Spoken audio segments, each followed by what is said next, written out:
Ouverture, le président de la République, Brice Clotaire Oligui Nguema, a reçu ce vendredi les ambassadeurs africains accrédités au Gabon.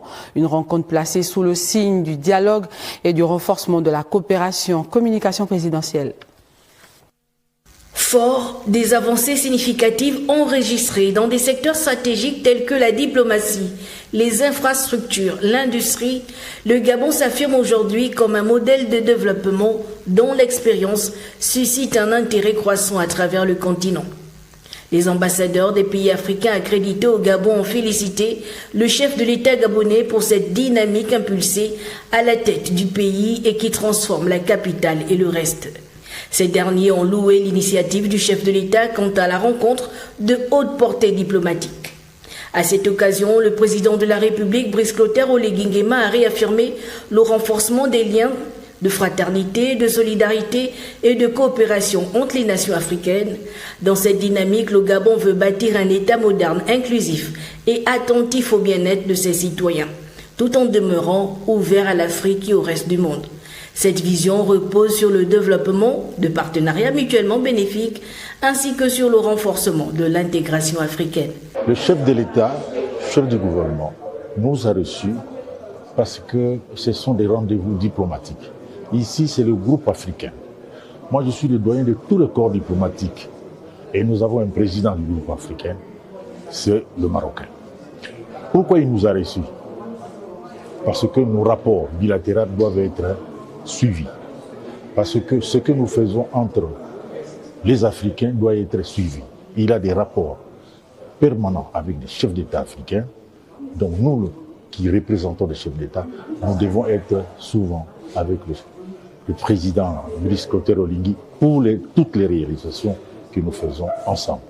Lors de cette rencontre de haut niveau, le président de la République a également réitéré son soutien à l'Alliance des États du Sahel, mettant en avant l'importance du dialogue entre les pays africains face aux défis communs auxquels le continent est confronté. Nous avons compris dans ces interventions qu'il est très attaché à l'AES et il veut soutenir l'AES. Ça, c'est très très important pour nous. On est très fiers de ce soutien. Et il doit certainement bientôt annoncer une tournée dans les pays de l'AES, ce qui nous réconforte. Et nous sommes vraiment très très honorés par ce soutien des chefs de l'État du Gabon.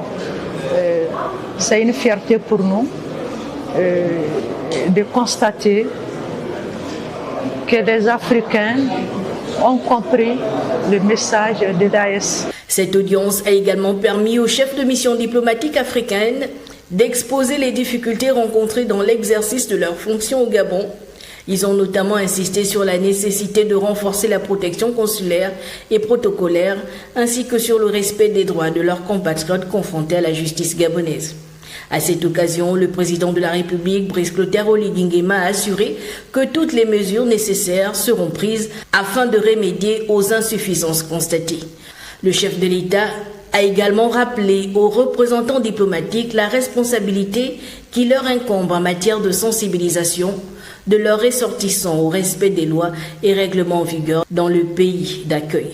Le chef de l'État a enfin insisté sur la nécessité pour l'Afrique de progresser grâce au dialogue, à la solidarité et à la coopération entre les États. Il a souligné que le développement du continent repose sur une vision collective et sur la capacité des nations africaines à tenir leurs efforts au service de leur peuple. Cette rencontre illustre ainsi la volonté du Gabon à promouvoir une diplomatie de proximité et de faire du partenariat africain un levier de progrès, de stabilité et de prospérité pour l'ensemble du continent.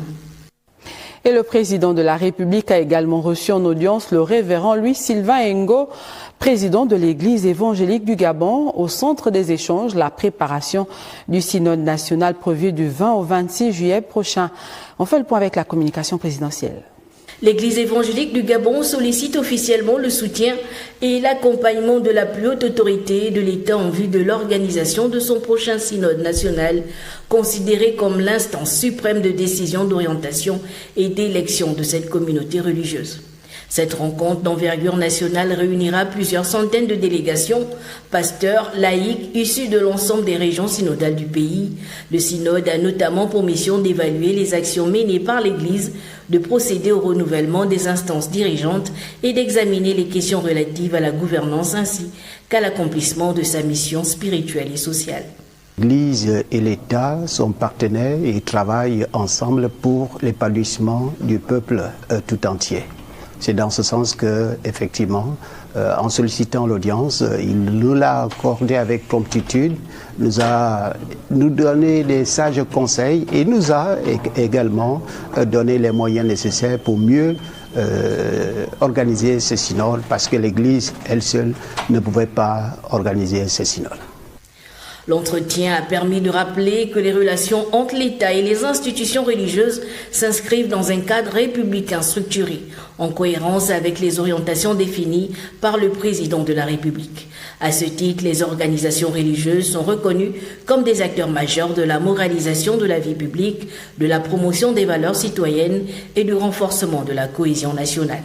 L'État et l'Église ont réaffirmé leur volonté de poursuivre une collaboration fondée sur la complémentarité et le dialogue dans le respect de leurs missions respectives. Unis par la volonté commune de contribuer au bien-être des populations, à leur épanouissement et au développement du pays, ils entendent œuvrer de concert pour accompagner la mise en œuvre des priorités définies par le chef de l'État. Et de son côté, le vice-président de la République, Alexandre Barrot-Chambrier, recevait les athlètes de la Fédération gabonaise Omnisport pour les personnes handicapées. Ces sportifs qui ont brillamment représenté le Gabon sur la scène internationale sont revenus avec 2 distinctions majeures. On en sait davantage avec la communication présidentielle. Ayant pris part à l'Open international des sourds de taekwondo, organisé à Abidjan du 14 au 15 mai 2026, les membres de la Fédération gabonaise Omnisport pour les personnes handicapées ont présenté au vice-président de la République, Alexandre Barrot-Chambrier, les excellents résultats obtenus lors de cette compétition internationale. Le jeune Ariel Bouya-Kenje s'est illustré en remportant la médaille d'or dans la catégorie des moins de 58 kilos. De son côté, Julie Bikoya-Bewa, âgée de 23 ans, a décroché la médaille d'argent dans la catégorie des moins de 49 kilos. Ces performances constituent une grande fierté pour le Gabon ainsi que pour le chef de l'État, Brice Clotaire Oligui-Nguema, qui œuvre en faveur du développement du sport dans notre pays. Nous sommes venus en fait pour montrer les résultats de nos athlètes qui ont représenté le pays à l'international et qui ont eu ces médailles et ces trophées sur le plan africain. Donc une médaille en or, une médaille en argent. Et donc nous venons pour remercier le gouvernement qui nous accompagne et dire merci au président de la République parce que sans lui on n'aurait pas eu cet accompagnement. Et donc ces résultats sont la preuve que nous travaillons énormément et que nous voulons représenter dignement le pays et aussi montrer que les personnes vivant avec un handicap sont capables justement d'engranger des bons résultats pour la fierté donc du pays. Nous sommes très heureux, je suis très heureux d'ailleurs, parce que la porte nous est désormais ouverte et le vice-président nous a félicités et ça nous donne beaucoup plus de courage à continuer à travailler pour avoir de bons résultats et continuer donc à la préparation pour l'avenir. C'est vraiment un grand plaisir pour nous et pour tous les sourds du Gabon. Le vice-président de la République, Alexandre Barrot-Chambrier, a tenu à féliciter et encourager au nom du chef de l'État, Brice Clotaire Oligui-Nguema, les athlètes et leurs encadreurs pour le travail remarquable accompli en Côte d'Ivoire. Il a également souligné que le Gabon dispose de sportifs de haut niveau et de véritables champions, notamment dans les disciplines de sport de combat. Grâce à leurs performances, le Gabon s'est illustré de manière positive lors de cette compétition qui a réuni des participants venus de plusieurs pays.